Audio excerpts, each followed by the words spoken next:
देख रहे हैं एसपीएन 9 न्यूज। एक बार फिर से मैं अपना खास प्रोग्राम लेकर आपके सामने हाजिर हूं और बात करूंगी बीजेपी के राष्ट्रीय प्रवक्ता संबित पात्रा को लेकर। संबित पात्रा जो हमेशा ही टीवी डिबेट शो में अपनी भाषा शैली, अपने तंज कसने के लहजे, अपने कटाक्ष करने की बातों को लेकर हमेशा खबरों में आ जाते हैं।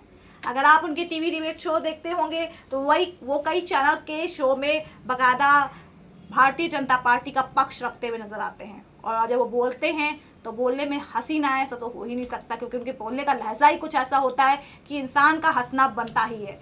संबित पात्रा जो है उनके बारे में ये कहा जाता है कि वो वो फिर से अब वो राष्ट्रीय प्रवक्ता के पद से हटाए जा सकते हैं। हालांकि बीते दिन उनको लेकर एक विवाद भी हुआ। ओएनजीसी में एक स्वतंत्र निदेशक के पद पर उनकी नियुक्ति होनी थी, जिसको लेकर एक एनजीओ ने याचिका दाखिल की कोर्ट में कि वो किसी भी तरीके से वहां पर योग्य नहीं है और सिर्फ भाजपा की सरकार है केंद्र में। इसका मतलब ये नहीं है कि किसी को भी जाकर ओएनजीसी में बिठा दिया जाएगा किसी अहम पद पर, क्योंकि उनके पास ऐसी योग्यता नहीं है। वो डॉक्टर हैं तो ऐसे में ओएनजीसी से उनका कोई मतलब नहीं होना चाहिए। बतौर सैलरी उतना कैसे ले सकते हैं, उसके लिए भी कुल मिलाकर ये था कि वो पूरी टर्म्स एंड कंडीशन पे खरे नहीं उतर रहे थे और सिर्फ उनको एक सरकार जो भाजपा की सरकार है उसकी बदौलत उनको एक पद दिया जा रहा था और शायद इसी पर विवाद हुआ और एनजीओ ने फिर उनके खिलाफ जो याचिका है दाखिल कर दी।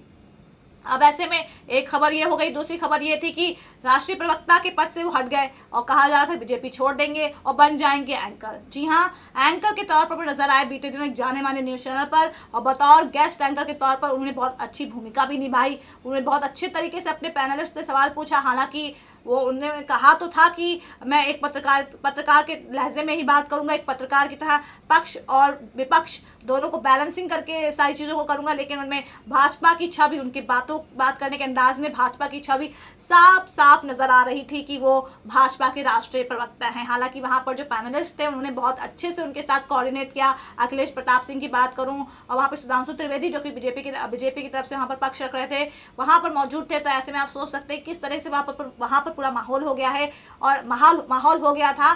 तो ऐसे में संबित पात्रा की जो शैली की बात कर रही हूँ वहां पर उनकी शैली साफ साफ निकलकर सामने आई और फिर से उनके बोलने के लहजे पे बात करूंगी। जिस तरह से बात करते हैं वो बात करने में अपने आप में बड़ी ही एक हंसी दिला जाता है और वो जैसे मैं थोड़ा सा बोल कर भी दिखाऊंगी कि वो जब एंकर उनसे सवाल पूछे तो कहते हैं कि जी मैं इस बात का जवाब देना चाहूँगा जी, देखिए अंजना जी, देखिए सुधीर जी। वो ऐसे करके बात करते हैं तो आप खुद ही समझ सकते हैं कि किस तरह से संबित पात्रा की जो छवि है वो अचानक से मीडिया में बहुत एक प्रबल राष्ट्रीय प्रवक्ता के तौर पर बन गई है।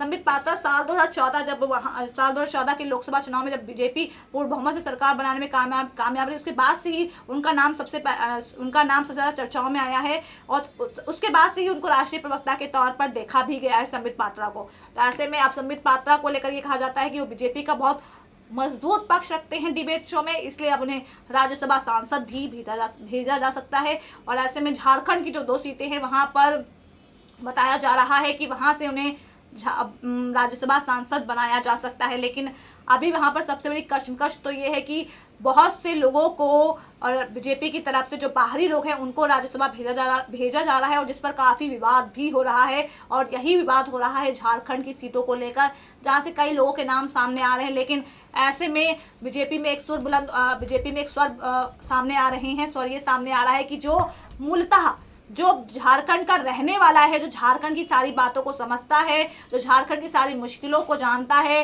वहाँ की जनता की नब्ज को जानता है, उसे वहाँ से राज्यसभा सांसद बनाया जाना चाहिए, ना कि किसी बाहरी को वहाँ से राज्यसभा सांसद बनाया जाना चाहिए। ऐसे में आप सोच सकते हैं कि किस तरीके से राज्यसभा के सांसद को लेकर भी अब बीजेपी में पशुपेश की स्थिति पैदा हो गई। और सबसे बड़ा सवाल तो ये है कि क्या संबित पात्रा राज्यसभा सांसद बनेंगे? अगर बनेंगे तो फिर राष्ट्रीय प्रवक्ता की जिम्मेदारी कौन संभालेगा? क्योंकि राष्ट्रीय प्रवक्ता के तौर पर उनकी पहचान बन गई है। जब भी वो टीवी डिबेट शो का हिस्सा बनते हैं, कहीं ना कहीं से शो की जो टीआरपी होती है वो काफ़ी अच्छी जो होती है चली जाती है, क्योंकि पात्रा जैसा बोलते हैं वो बोलना, वो कैसा बोलते हैं इस पर नज़र कम रहती है। वो जैसा बोलते हैं, उनके बोलने के लहजे को लेकर लोग टीवी डिबेट शो में उनको सुनना पसंद करते हैं, क्योंकि वो जिस तरीके से बोलते हैं आप खुद उनको सुनते रहते होंगे, तो मुझे ज़्यादा आपको बताने की ज़रूरत नहीं है कि किस तरीके से वो अपनी बातों को रखते हैं।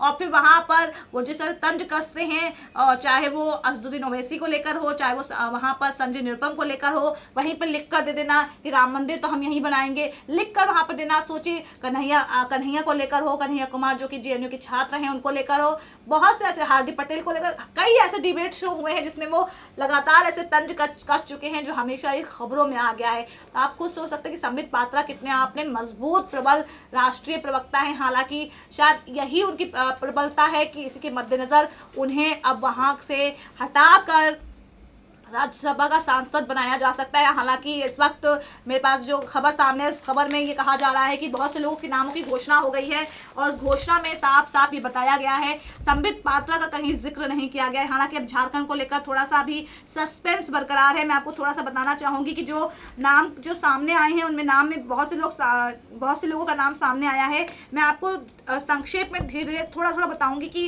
राज्यसभा चुनाव के 9 राज्यों से 18 उम्मीदवारों के नाम तय करने के साथ भाजपा नेतृत्व ने मिशन 2019 की तैयारी के लिए सामाजिक समीकरण साधने की कोशिश की है और ऐसे में कुल मिलाकर 27 उम्मीदवार तय किए गए हैं राज्यसभा के लिए और पार्टी की विधानसभा में ताकत को देखते हुए सभी का जीतना बिल्कुल तय भी है। तो ऐसे में अगर भाजपा ने दूसरी सूची, पहली सूची में तो पात्रा का नाम शामिल नहीं है, लेकिन दूसरी सूची जो सामने आई है उसमें नाम जो तय किए हैं उसमें से अगर उत्तर प्रदेश का नाम सबसे ज़्यादा सामने आया है और वहाँ से जो नेता हैं उनकी संख्या भी ज़्यादा है। और ऐसे में बहुत से लोगों का नाम उत्तर प्रदेश में अगर बात करूँ तो विजयपाल सिंह तोमर, अशोक वाजपेयी, सकलदीप राजभर, कांता कर्दम, हरनाथ सिंह यादव और क्षेत्रीय व सामाजिक समीकरण को ध्यान में रखते हुए उच्च सदन में लाने का फैसला किया गया है। महाराष्ट्र से बात करूं तो नारायण राणे, राजस्थान से बात करूं किरोड़ी लाल मीणा और मध्य प्रदेश से बात करूं अजय प्रताप सिंह और कैलाश सोनी और मुख्यमंत्री शिवराज सिंह चौहान की इसमें मुख्य भूमिका रही है।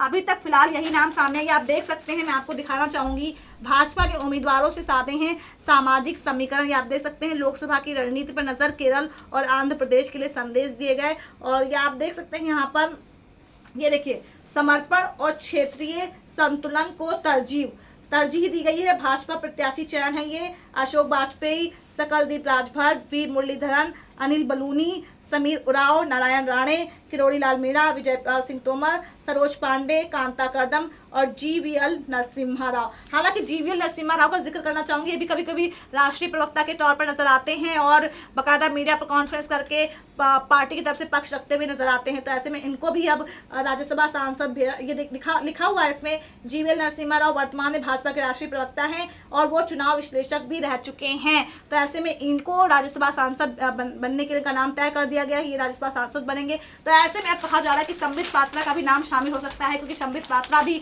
अब जीवीएल नरसिम्हा राव भी राष्ट्रीय प्रवक्ता हैं, चुनाव विश्लेषक हैं, तो उनका नाम सामने आ गया है। तो ऐसे में अब पूरी कोशिश की जा रही है। हालांकि जो मैंने राज्यों का जिक्र किया, अब इसमें यूपी है, मध्य प्रदेश है, महाराष्ट्र है और राजस्थान है। अभी झारखंड से नाम सामने नहीं आया, लेकिन झारखंड से 2 सीटें हैं और जहां पर संबित पात्रा का नाम सामने आ सकता है। यानी कुल मिलाकर संबित पात्रा सांसद बन सकते हैं राज्यसभा के। लेकिन अभी बहुत सी वहां पे पशुपेश की स्थिति है, क्योंकि भाजपा को जो सलाहकार है, राजनीतिक सलाहकार, उनका साफ साफ मानना यह है कि अगर भाजपा संबित पात्रा को सांसद बनाती है तो ऐसे में वहां पर जो एक प्रवक्ता की उनको कमी खलेगी। हालांकि प्रवक्ता बहुत होंगे पार्टी में, तो ऐसे में लेकिन पात्रा का जो लहजा है उसको पार्टी आगे तक कंटिन्यू करना चाहेगी। तो ऐसे में पात्रा का सांसद बनना कहीं ना कहीं बहुत मुश्किलों भरा नजर आ रहा है। हालांकि पात्रा के साथ ये सबसे बड़ी बात है कि उनकी जो एजुकेशन वगैरह हुई है, जो उनका बैकग्राउंड है, हालांकि उड़ीसा में पैदा हुए हैं, लेकिन उनका पूरा अगर देखा जाए उनका जो बैकग्राउंड वो झारखंड से ताल्लुक रखता है। तो ऐसे में झारखंड से उनके सांसद बनाए जाने की ज़्यादा संभावना है। लेकिन अभी फिलहाल बीजेपी को राष्ट्रीय प्रवक्ता की भी बहुत ज़रूरत है, जो पार्टी का बहुत मजबूत पक्ष रख सके टीवी डिबेट शो में। तो ऐसे में उन्हें पात्रा को सांसद बनाने को लेकर अभी मुश्किलें थोड़ी नजर आ रही। मैं आपको खबर दिखाऊंगी और आप खबर पे देखिए। थोड़ा सा झारखंड में संबित पात्रा हो सकते हैं भाजपा के उम्मीदवार। संबित पात्रा का झारखंड से गहरा रिश्ता है। हालांकि वो ओडिशा के रहने वाले हैं, लेकिन पात्रा का जन्म धनबाद में हुआ था। और ऐसे में आप देख सकते हैं कि मीडिया फेस से प्रवक्ता संबित पात्रा को झारखंड से राज्यसभा चुनाव में उतारा जा सकता है। और इससे पहले केंद्रीय मंत्री धर्मेंद्र प्रधान का नाम वैसे ही सामने आ गया है। धर्मेंद्र प्रधान का नाम इसमें भी सामने है कि धर्मेंद्र प्रधान जो है वो बनेंगे, वो राज्यसभा सांसद बनेंगे। तो ऐसे में आप सोच सकते हैं कि उनका नाम सामने आ गया। 2 सीटें हैं अभी झारखंड में, ऐसा कहा जा रहा है। और चर्चा जोरों पर थी, कहा जा रहा है कि पार्टी प्रधान को महाराष्ट्र से धर्मेंद्र प्रधान अब राज्यसभा सांसद बनेंगे, उतार सकती है। और राज्यसभा चुनाव के 23 मार्च को, आगामी 23 मार्च को वोट डाले जाएंगे, जबकि नामांकन दाखिल करने की अंतिम जो डेट थी वो आज है, यानी कि 12 मार्च है। और स्पष्ट तस्वीर नामांकन दाखिल करने की अंतिम तिथि से 1 या 2 दिन पूर्व साफ होगी। और संबित पात्रा का झारखंड से गहरा रिश्ता है। मूल रूप से ओडिशा के रहने वाले हैं। धनबाद में उनका जन्म हुआ है। मैंने उनकी एजुकेशन की बात की थी। प्रारंभिक शिक्षा उनकी चिन्मया विद्यालय बोकारो से हुई है। और झारखंड में 2 सीटों के लिए, जो मैं आपको बोल रही हूँ, 2 सीटों के लिए राज्यसभा चुनाव होने हैं। उन दोनों पर ही फिलहाल विपक्ष काबिज है। और कांग्रेस सांसद प्रदीप कुमार बलमुचू और झारखंड मुक्ति मोर्चा के संजीव कुमार का कार्यकाल 3 मई को समाप्त हो रहा है।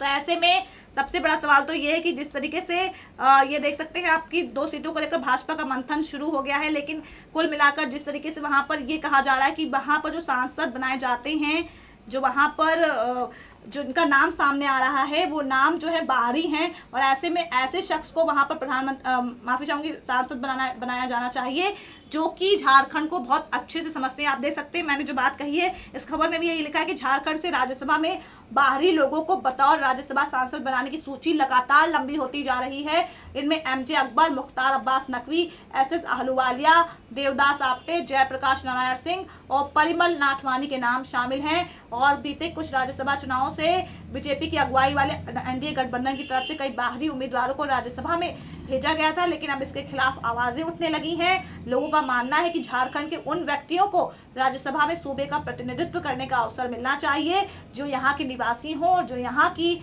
मूलभूत समस्याओं को जानते हों। लेकिन आज सबसे बड़ी बात इस पूरी खबर में ये निकली कि आज 12 मार्च है। आज राज्यसभा टिकट के लिए जो सांसद बनने के नामांकन दाखिल किया जाता है, आज उसकी अंतिम तारीख है। और ऐसे में संबित पात्रा नहीं बनेंगे राज्यसभा सांसद, वो अभी राष्ट्रीय प्रवक्ता ही बने रहेंगे। यानी कि जो सलाहकार थे, जो सियासी जानकार है, उनकी बात सही कहीं ना कहीं साबित हो रही है कि अभी बीजेपी को एक प्रवक्ता की बहुत बेहतरीन बहुत जबरदस्त जरूरत है। और वो जरूरत जो है वो पूरा कर सकते हैं संबित पात्रा। तो ऐसे में पात्रा का पत्ता कट गया है, यानी कि वो राष्ट्रीय प्रवक्ता ही बने रहेंगे। वो प्रवक्ता के तौर पर आपको हंसाते भी रहेंगे, अपनी बातों से वहां पर विरोधियों पर तंज कसते रहेंगे। तो ऐसे में अभी फिलहाल अब पात्रा वहां प्रवक्ता के तौर पर ही नजर आएंगे, यानी कि सांसद बनने का जो उनके बारे में कहा जा रहा था वो सांसद नहीं बनेंगे। तो फिलहाल दर्शकों, आज के खास प्रोग्राम में बस इतना ही। कल फिर से मैं एक अहम मुद्दा लेकर आपके सामने आऊंगी, लेकिन तब तक के लिए नमस्कार।